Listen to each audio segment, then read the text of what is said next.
Ma'am ఇప్పుడు ఒక marriage break అయిందనుకోండి.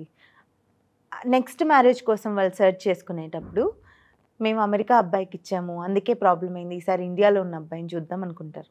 లేదు మేము గుంటూరు జిల్లా వాళ్ళకిచ్చాము. ఈసారి ఈ కృష్ణా జిల్లా వాళ్ళకిస్తే పోద్దండి.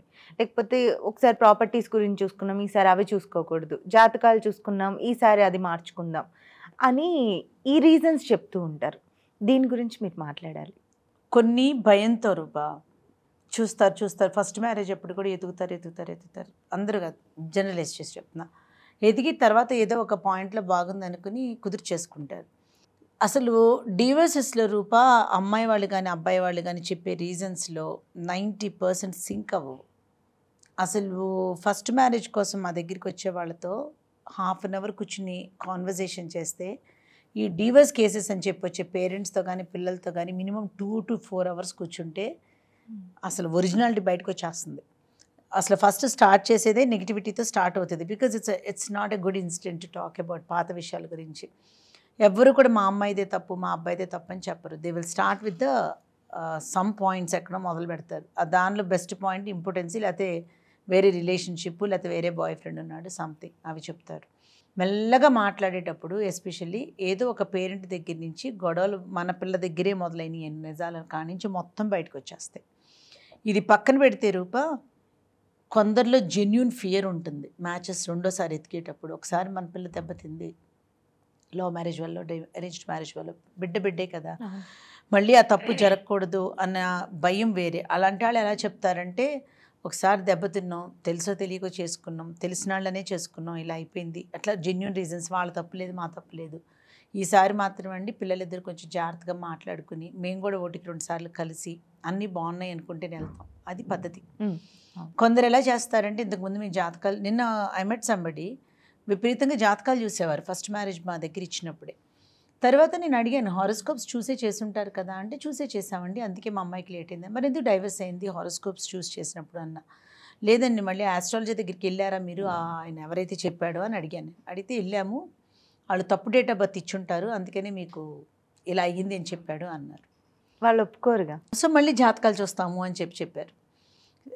అది లాజిక్ అర్థం కాలేదు. కొందరు అంటారు అప్పుడు కొంచెం డబ్బులు లేకపోయినా ఫ్యామిలీస్ మంచి అని వెళ్ళాము, వాళ్ళు బుద్ధులు చూపించేశారు, అందుకని ఈసారి మాకు కొంచెం డబ్బులు ఉన్న వాళ్ళే కావాలి అంటారు. అసలు డైవర్స్ తీసుకోవడానికి ఆ అబ్బాయికి డబ్బులు లేకపోవడానికి బుద్ధులు చూపించడానికి ఏమీ ఉండదు.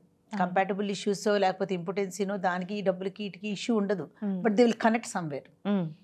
సో అబ్రాడ్ ఇచ్చాము ఇంతకుముందు, మాకేం తెలియలేదు, ఈసారి ఇండియాలో ఉన్న వాళ్ళే చూడాలంటారు. కొందరు అంటారు మాకు అసలు కృష్ణా జిల్లా వాళ్ళు ఇవ్వద్దు, ఇప్పుడు కృష్ణా జిల్లా వాళ్ళని చేసుకునే పనులు ప్రాబ్లమ్స్ వచ్చినాయి. కొందరు ఆ జిల్లా వాళ్ళని చేసుకుంటే ప్రాబ్లమ్స్ వచ్చినాయి. C like the whole state is not like that, the whole country is not like that.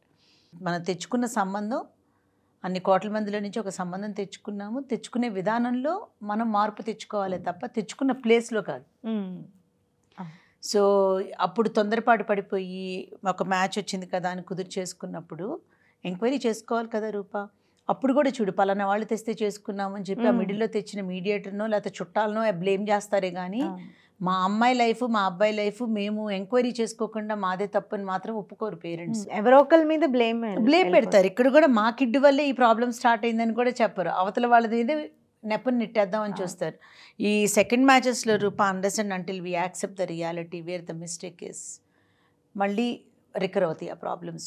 ఇప్పుడు మీ అమ్మాయి వల్ల ప్రాబ్లం, మీ అబ్బాయి వల్ల ప్రాబ్లం వచ్చింది అనుకున్నప్పుడు if it's required you need to go for counselling or you need to counsel your children. బోల్డ్గా మీ పిల్లలకి మీరు మాట్లాడుకోవాలి, లాస్ట్ టైం ఇట్లా జరిగింది, ఇలా జరగకుండా నువ్వు మళ్ళీ చూసుకోవాలి, నువ్వు ప్రిపేర్డ్గా ఉంటేనే నువ్వు మ్యారేజ్ చేసుకో మళ్ళీ అని. ప్రతి చోట ఇంపార్టెన్సీ ఉండదు రూపా, ప్రతి చోట ఇల్లీగల్ రిలేషన్షిప్స్ ఉండవు.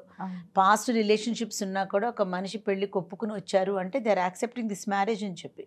ఇక్కడ హ్యాపీనెస్ లేకపోతేనే they will go back to the old wings.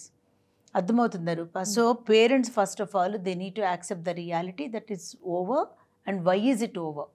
So మన సైడ్ కనుక మిస్టేక్స్ ఉంటే you need to correct that. పిల్లలతో మాట్లాడాలి, వాళ్ళు పిల్లలే కదా, 30 ఏళ్ళు వచ్చినా 35 ఏళ్ళు వచ్చినా they are our children right.